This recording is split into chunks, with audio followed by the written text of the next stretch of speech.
बेटी एक बार चल के लड़के को देख तो लो। मेरा दावा है कि लड़का तुम्हें बहुत पसंद आएगा। बाला बहुत अच्छा लड़का है। हाँ हाँ बेटी, हम लोग तुम्हारे दुश्मन तो नहीं है। किसी अच्छे लड़के से ही तुम्हारी शादी करवाएंगे ना। आखिर तू हमारी इकलौती बेटी है। अच्छा ठीक है माँ, अब ज़्यादा भावुकतापूर्ण शब्दों का इस्तेमाल ना करो। मैं चलने के लिए तैयार हूँ। चलो फिर, बिना देर के हम सब चलते हैं। सभी बाला के घर पहुंचते हैं। अरे क्या बात है बहन जी, अभी तक आपका बेटा नहीं आया? जी बस आता ही होगा। तभी वहाँ बाला आता है। लो जी, आ गया मेरा बेटा। ये लोग तुझे देखने आए हैं और ये इनकी बेटी नम्रता है। बाला के सर पर बिल्कुल बाल नहीं होते। ये देख नम्रता और उसके परिवार वालों की आंखें फटी की फटी रह जाती है। ये तो टकला है। हे भगवान, माँ पिताजी, आप दोनों एक टकले से मेरी शादी करवाने वाले थे। अरे ये तो पूरा उजड़ा चमन है। देखो बेटी, इस तरह किसी का मजाक उड़ाना गलत है। किसी के बारे में इस तरह की बातें नहीं करते। बालों का क्या है, वो तो आते जाते रहते हैं। लड़का टकला है तो क्या हुआ, इंजीनियर है, अच्छा खासा कमाता है। आप चुप रहिए जी। इसकी तरफदारी इसलिए कर रहे हैं क्योंकि आपके भी सर पर बाल नहीं है। मैंने तो आपसे शादी कर ली, मगर मैं अपनी बेटी की शादी एक टकले से बिल्कुल नहीं करवाऊंगी। अरे ये क्या, कब से आप लोगों ने टकला टकला लगा रखा है?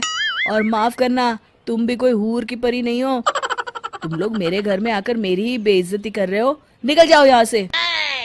हाँ हाँ तो जा रहे हैं ना, हमें भी यहाँ रुकने का कोई शौक नहीं है। नम्रता और उसके परिवार वाले उठकर वहां से जाने लगते हैं। तभी नम्रता का छोटा भाई जाते जाते कहता है, टकला, तेरा बाप टकला। और इस तरह बाला का रिश्ता टूट जाता है। फिर एक दिन सड़क के किनारे एक आदमी घूम घूम कर कंधी बेच रहा होता है। कंधी ले लो, कंधी, एक से बढ़िया एक कंघी ले लो, नए जमाने की कंघी ले लो। अरे भाई ये ले लो। घूमते घूमते वो बाला के पास पहुंच जाता है। अरे भाई साहब, कंधी लोगे क्या? ये लो। तभी उसकी नज़र बाला के सर के ऊपर पड़ती है। अरे माफ़ करना भाई साहब, आप इसे लेकर क्या करोगे? आपके सर पर तो बाल ही नहीं है।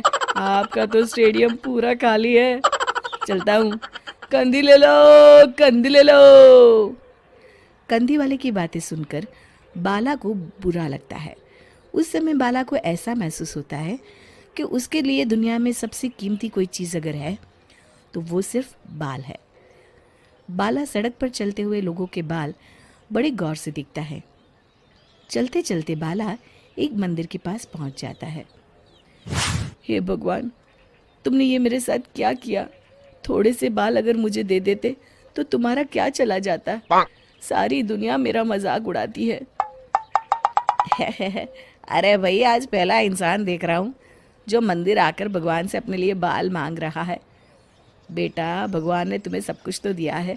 अच्छी सेहत है, अच्छी नौकरी है। लगता है तुम्हारी तबीयत ठीक नहीं है।